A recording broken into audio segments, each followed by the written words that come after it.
Ya, kita teruskan pelajaran hari ini, pelajaran SKI Sejarah Kebudayaan Islam, halaman 10, yaitu kondisi pemerintahan dan kepemimpinan. Ya, nah ini. Jadi ini sebelum Islam ya. Jadi bangsa Arab sebelum Islam itu hidupnya bersuku-suku atau berkabilah-kabilah sebutannya ya. Nah itu. Nah terus mereka itu sering bermusuhan, saling bermusuhan, sering terjadi peperangan, ya. Tidak mengenal rasa ikatan nasional, apa ya, tidak cinta tanah air, tidak punya tanah air. Beda dengan negara kita Indonesia ya, yang punya tanah air. Nah, itu. Jadi ada rasa nasionalisme, ya. Yang ada pada mereka hanya ikatan kabilah atau ikatan suku tadi ya. Dasar hubungannya apa? Pertalian darah atau keluarga, hubungan keluarga ya itu. Nah, terus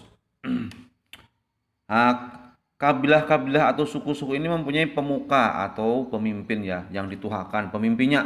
Nah, itu ya. Itu. Nah, kedudukannya ini menyerupai seorang raja, ya, yang pemuka tadi ya. Ini.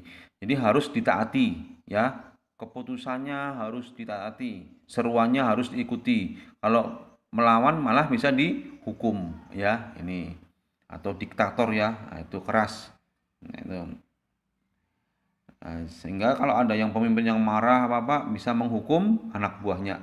Nah, sebelum Islam datang, Jazirah Arab ini dikuasai oleh penguasa-penguasa. Beberapa penguasa itu dibagi menjadi dua. A. Raja, B. Pemimpin kabilah. Ya, kalau raja ini dinobatkan atau diangkat ya, diangkat. Nah, ini bisa sama rakyat ya kan, itu bisa sama raja mengangkat anaknya menjadi raja lagi, bisa itu ya itu. Nah, itu seperti raja-raja Yaman, raja keluarga Gosan, raja-raja Hiroh. Nah, itu ya, itu mereka dinobatkan, diangkat. Nah, yang B tadi sudah disebutkan, pemimpin kabilah ini memiliki kekuasaan dan keistimewaan seperti seorang raja juga. Nah, tapi kabilah-kabilah ini juga taat ya, mengikuti atau tunduk dengan raja, kerajaan ya itu. Nah, ini beberapa ini satu contoh ya, raja di Yaman. Negeri Yaman ini kaum yang pertama kali dikenal dari kalangan apa tadi? Yang pertama dulu Arab apa? Arab Aribah yang pertama ya. Arab Aribah yang dari kaum Sabak ini ya ini. Mereka hidup pada abad ke berapa ini? Coba ini dibaca ya.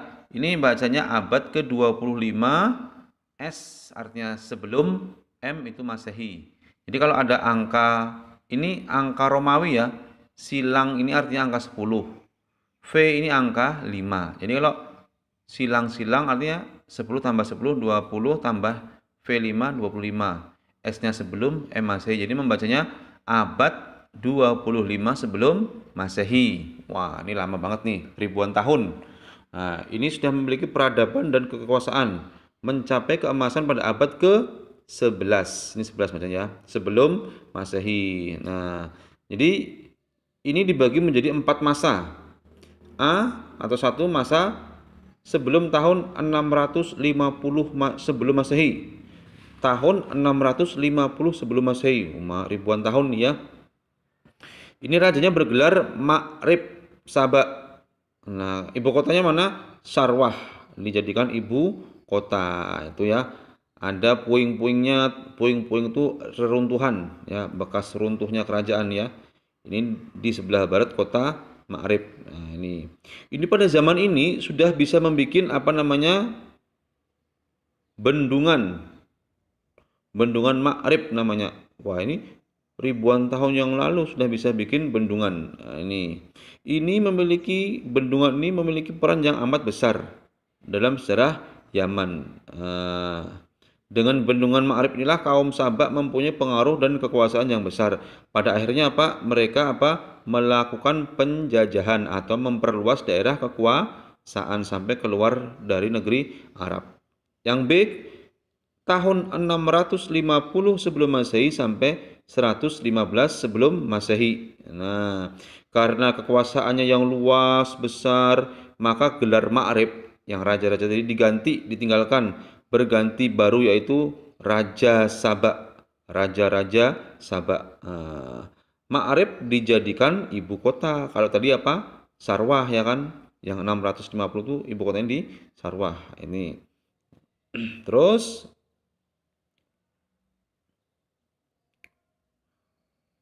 puing-puingnya ada di sebelah timur kota Sanaa. Nah, itu. Nah, yang ketiga, tahun 115 sebelum Masehi sampai 300 Masehi. Nah, jadi kerajaan Sabak ini masa kemunduran ya, kemunduran. Ditaklukkan oleh kabilah Humair di masa ini. Setelah takluk kalah orang Sabak, ibu kotanya dipindah dari Ma'rib ke Ridan. Nah, nama kota Ridan kemudian diganti lagi dengan nama Zafar. Puing-puing reruntuhan kerajaan ini terdapat di Gunung Midwar dekat Baryam. Nah, pada masa ini tampak tanda keruntuhan orang Sabak ya. Nah, ini perdagangan mengalami kegagalan besar karena pengaruh kekuasaan Anbat dari utara Hijaz. Perdagangan laut dikuasai orang Romawi, orang Itali. Nah, ini orang Eropa ya. Terjadi persaingan antar kabilah. Nah, lalu terpecah kabilahnya, terpencar-pencar. Yang keempat ini tahun 300 Masehi sampai Islam masuk ke Yaman. Nah, pada masa ini banyak terjadi kerusuhan, kudeta atau pemberontakan, perang antar saudara. Mereka menjadi sasaran orang lain yang hendak merampas kemerdekaan mereka.